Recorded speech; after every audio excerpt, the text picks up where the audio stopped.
এছে মুক্তিযুদ্ধ বিরোধী জামাতে ইসলাম, আমি নাকি ফজু পাগলা। আজকে হঠাৎ করে, যেটা দুর্ভাগ্যজনক, আজকে হঠাৎ করে আমি দেখতে পেলাম সকালবেলায় আমার বাসার সামনে কিছু মিছিলের শব্দ পাইলাম।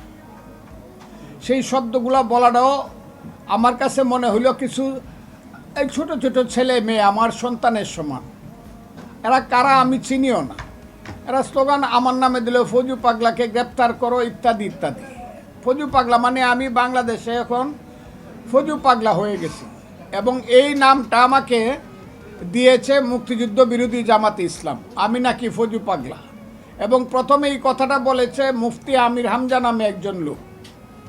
আচ্ছা ঠিক আছে, আমি পাগলই হলাম, মুক্তিযুদ্ধ করে এখন পাগলের ভূমিকা অবতীর্ণ হয়েছি, সেটাও আমার কথা না। এই ছেলেপেলেরাও আমার নামে ফজু পাগলা স্লোগানে দিয়েছে, আমি বাংলাদেশের একজন পাগলা।